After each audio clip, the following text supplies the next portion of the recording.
ರಾಮಲಲ್ಲಾನ ಅಭಿಷೇಕಕ್ಕೆ ಭಕ್ತರು ದೇಸಿ ತುಪ್ಪವನ್ನ ಕಳುಹಿಸಿ ಕೊಟ್ಟಿದ್ದಾರೆ. ರಾಜಸ್ಥಾನ, ಗುಜರಾತ್, ಮಹಾರಾಷ್ಟ್ರದಿಂದ ಈ ತುಪ್ಪ ಬಂದಿದೆ.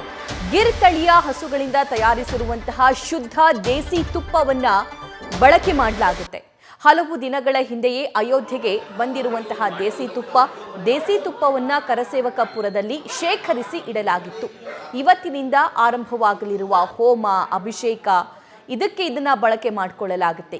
ಈಗ ಶ್ರೀರಾಮನ ಅಭಿಷೇಕಕ್ಕೆ ತೆಗೆದುಕೊಂಡು ಹೋಗಲಾಗ್ತಾ ಇದೆ. ದೃಶ್ಯದಲ್ಲಿ ಗಮನಿಸ್ತಾ ಇದ್ದೀರಾ. ಸೊ ಇದೇ ಪಾತ್ರೆಗಳಲ್ಲಿ ಆ ತುಪ್ಪವನ್ನ ಶೇಖರಿಸಿ ಇಡಲಾಗಿದೆ.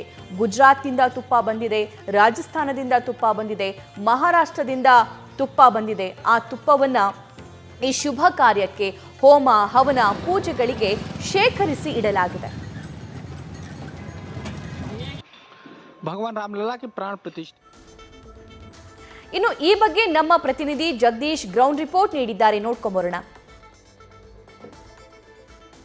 ಅಯೋಧ್ಯೆಯಲ್ಲಿ ಪೂಜೆ ಕೈಕರ್ಯಗಳೆಲ್ಲವೂ ಸಹಿತ ಆರಂಭ ಆಗಿರುವಂತಹ ಕಾರಣಕ್ಕಾಗಿ ನೇಪಾಳ ಮತ್ತೆ ರಾಜಸ್ಥಾನ, ಅದರ ಜೊತೆಗೆ ಮಹಾರಾಷ್ಟ್ರ ಸೇರಿದಂತೆ ಬಹಳಷ್ಟು ಕಡೆಯಿಂದನೂ ಸಹಿತ ಕೆಲವೊಂದು ವಸ್ತುಗಳನ್ನು ತರಲಾಗಿದೆ. ಒಂದು ನೇಪಾಳದಿಂದ 16 ನದಿಗಳ ನೀರನ್ನು ತರಲಾಗಿದೆ. ಮತ್ತೊಂದು ಕಡೆಗೆ ಏನಂದ್ರೆ ರಾಜಸ್ಥಾನದಿಂದ ದೇಸಿ ತುಪ್ಪವನ್ನ ಸುಮಾರು 1.5 ವರ್ಷಗಳಿಂದನೂ ಸಹಿತ ಏನಂದ್ರೆ ದೇಸಿ ತುಪ್ಪವನ್ನ ರೆಡಿ ಮಾಡಿ ಆ ಒಂದು ತುಪ್ಪಗಳನ್ನ ಅಯೋಧ್ಯೆಗೆ ಕಳಿಸಲಾಗಿತ್ತು. ಆ ತುಪ್ಪಗಳಿಂದನೇ ಅಯೋಧ್ಯೆಯ ರಾಮ ಮಂದಿರದ ಒಳಗಡೆ ನಡೆಯುವಂತಹ ಹೋಮ ಹವನಗಳಲ್ಲಿ ಏನಂದ್ರೆ ಬಳಕೆಯನ್ನು ಮಾಡಲಾಗುತ್ತೆ. ಅದರ ಜೊತೆಗೆ ಪೂಜೆಗಳನ್ನು ಮಾಡುವಂತಹ ಸಂದರ್ಭದಲ್ಲೂ ಸಹಿತ ಶ್ರೀರಾಮಲಲ್ಲಾನ ಮೂರ್ತಿಯನ್ನ ಸಹಿತ ತುಪ್ಪದಲ್ಲಿ ಅಭಿಷೇಕವನ್ನ ಮಾಡ್ತಾರೆ. ಅಭಿಷೇಕ ಮಾಡುವಂತಹ ಸಂದರ್ಭದಲ್ಲೂ ಸಹಿತ ಇದೇ ತುಪ್ಪಗಳನ್ನ ಏನಂದ್ರೆ ಬಳಕೆಯನ್ನ ಮಾಡ್ತಾರೆ.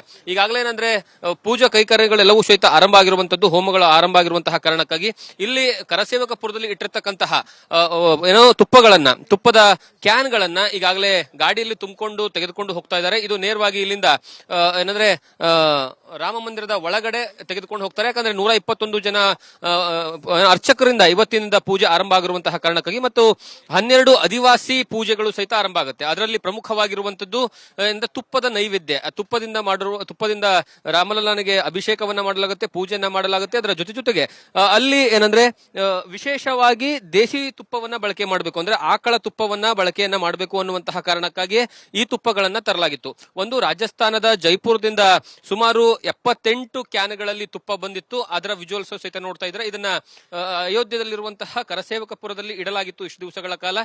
ಅದರ ಜೊತೆಗೆ ಮಹಾರಾಷ್ಟ್ರದ ನಾಂದೇಡ್ ದಿಂದನೂ ಸಹಿತ ತುಪ್ಪ ತರಲಾಗಿತ್ತು. ಆ ತುಪ್ಪವನ್ನ ಸಹಿತ ಈಗಾಗಲೇ ಒಂದೊಂದೇ ಕ್ಯಾನ್ಗಳನ್ನ ತೆಗೆದುಕೊಂಡು ಹೋಗಲಾಗ್ತಾ ಇದೆ. ಈಗ ಭಕ್ತಾದಿಗಳು ಕೊಟ್ಟಿರ್ತಕ್ಕಂತಹ ಏನೆಲ್ಲಾ ವಸ್ತುಗಳು ಬಂದಿದ್ವಲ್ಲ, ಎಲ್ಲಾ ವಸ್ತುಗಳನ್ನ ಬಳಕೆ ಮಾಡಿಕೊಳ್ಳೋದು, ಅಂದ್ರೆ ಅದನ್ನ ರಾಮನಿಗೆ ಸಮರ್ಪಣೆ ಮಾಡುವಂತಹ ಕೆಲಸವನ್ನ ಈಗಾಗಲೇ ರಾಮ ಮಂದಿರದ ಟ್ರಸ್ಟ್ ಮಾಡುವಂತಹ ಕೆಲಸವನ್ನ ಮಾಡ್ತಾ ಇದೆ.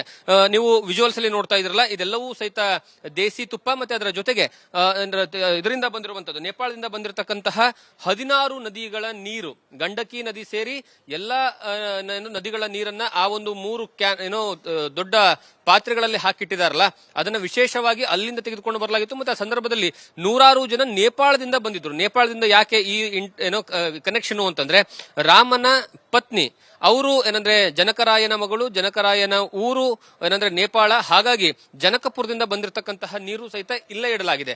ಇಷ್ಟು ದಿವಸಗಳ ಕಾಲ ಇಟ್ಟಿರುವಂತಹ ಸಂದರ್ಭದಲ್ಲಿ ಬಹಳಷ್ಟು ಜನ ಭಕ್ತಾದಿಗಳು ಬಂದು ಇಲ್ಲಿ ಪೂಜೆ ಪುನಸ್ಕಾರಗಳನ್ನ ಮಾಡ್ತಾ ಇದ್ರು. ಅದಕ್ಕೆ ಈಗ ಈ ಒಂದು ವಸ್ತುಗಳನ್ನ, ಈ ಒಂದು ತುಪ್ಪ ಆಗಿರ್ಬೋದು, ನೀರಾಗಿರ್ಬೋದು, ಎಲ್ಲವನ್ನ ಸಹಿತ ತೆಗೆದುಕೊಂಡು ಏನಾದ್ರೆ ರಾಮ ಮಂದಿರದ ಒಳಗೆ ತೆಗೆದುಕೊಂಡು ಹೋಗಲಾಗ್ತಾ ಇದೆ. ಕ್ಯಾಮರಾ ಪರ್ಸನ್ ಮುರಳಿ ಜೊತೆಗೆ Jagadish Kashappur, news first, Ayodhya. News first, ನಿರ್ಭೀತಿಯಿಂದ ನಿಮ್ಮ ಪರವಾಗಿ.